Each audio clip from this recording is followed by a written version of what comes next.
Hi, Michael Bull here. We're at the 2016 National Association of Realtors Conference in Orlando. We've hooked up here with Chad Curry. He's with CRT, Center for Realtor Technology, and you guys are working on some great technology that's going to help people in commercial real estate. Absolutely. Tell us about it. Yeah, so there's a lot of sensing technology that can help us have more effective buildings, and I mean better energy efficiency. You know, we've got these BAS systems that sometimes aren't that smart or old, right? And there are companies that have tapped into those to make them more effective. An example is a company called Comfy from Building Robotics. The app itself, Comfy app, occupants of the building could, say if they're too hot, hit the cooling button and a little blast of cold air would come down and get them to feel more comfortable in the building, saving energy and making it easier to keep the occupants more like per happier. office. Absolutely right, per office or in a cube farm or what have you. And also understanding how people are utilizing the space is really important. So there's companies like Density.io who have a sensor that goes over a door to tell you how many people come in, how many people go out, give you a good sense of numbers in a certain space and how that space is being utilized. But there's also, one of the things I'm really looking for, and if anybody out there is doing this, are companies using beaconing technology. Essentially, it's a device that plays Marco Polo with your phone, right? The device says Marco, your phone says Polo, it knows approximately where you are. That, to me, is really big in commercial real estate. It should be, because it means office efficiency, it means security, and helping emergency services better understand where people are in a building during emergency.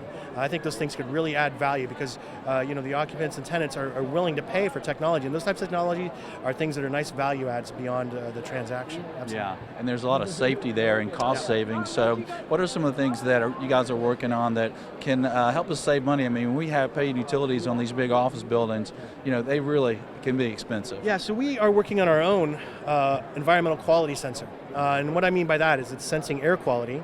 It's looking for carbon dioxide levels, carbon monoxide, nitrous dioxide, VOCs, volatile organic compounds. It's also doing air temperature, humidity, light, and sound. And so those things can help you understand where you need more cooling or heating, but also if the airflow is actually appropriate, and help you do things like predictive maintenance, right? That's the idea, is we want this to tie into a system to help with, to see if your HVAC system is going to need to be repaired sometime in the near future. So that's one. Now, other things that are coming onto market are batteries, batteries for the building. So Tesla has a Powerwall for residential, but they also have these towers. They call them Powerwall for some reason. I'm not sure what they should call them. Power towers. That rhymes. That's much better. But those are for commercial buildings, and they're meant to be either as backups or to supplement when prices go up.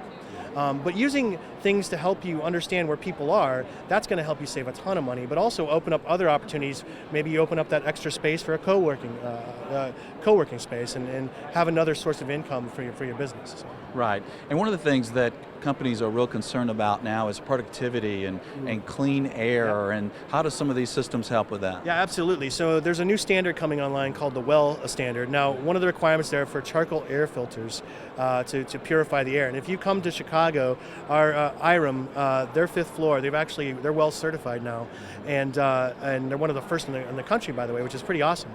Their air, when you go on that floor, I'm not kidding you, it feels like the freshest air you've ever breathed. But to supplement that, if you can't afford that right now, and when working on that, there's something called, NASA did a study of plants that could help filter the air and make pure air. And it's a very inexpensive way to actually remove things like formaldehyde, benzene, xylene, ammonia, things that come from the furniture and carpets that we put in our buildings. It's a very inexpensive way to make pure air for you and actually help your employees be more productive. And along with that, with the WELL standard, light. Light is really important. And so having a certain spectrum of light and a certain wavelength of light. There's a company called Lighting Science which makes fluorescent replacements that are LED lights that produce the right wavelength of light for productivity and for focus. And it actually feels like you're looking at sunlight when you look at your desk. It's not too bright, it's really wonderful. I have them in my office. They gave me some to test out, and I've been very happy with those devices. Yeah, and a lot of this seems like the cost was prohibitive in the past, but the cost is really coming down, isn't it? Well, so what's great about Lighting Science is their fluorescent replacements are nearly the same price. I mean, there's not much difference in price, and what you'll see in energy savings, because they're LED, is pretty great as well. So these sensors are coming down in price. The density that I talked about goes for about $50, and they give you the hardware for that, and you're paying for the software to understand how people are moving. So it's coming down in price. And what about the HVAC systems? If it's going to adjust per room, and it's going to pick up what these sensors are telling you, and telling maybe we need more fresh air in our conference room, and will they interact with the HVAC systems of yesterday, or is that technology changing? Yeah, so what building robotics is doing is using the HVAC that's in place, and and I don't have enough specifics to say, but they may have like a limit, maybe 5 years old or 10 years old. Right now at NER, we're working on our BAS system, which is 20 years old, because we were going to change buildings, but that didn't happen. So now we're looking at new systems on the market and what we can bring, and we're evaluating for that. So company's not going to be an option for us, but for other people it could be. But we'll look at what Honeywell has and other manufacturers have as far as that goes. All right. Well, Chad, thanks for joining us today. Thank you so much for your time today. I really appreciate you stopping by. Thank you. Thanks for checking out the Commercial Real Estate Show. Don't miss a video of special interest to you. Be sure to subscribe below. And if you appreciate the videos, be sure and thank our sponsors. There's a link to more information about them in the description. For more videos, podcasts, and articles, check out CREshow.com.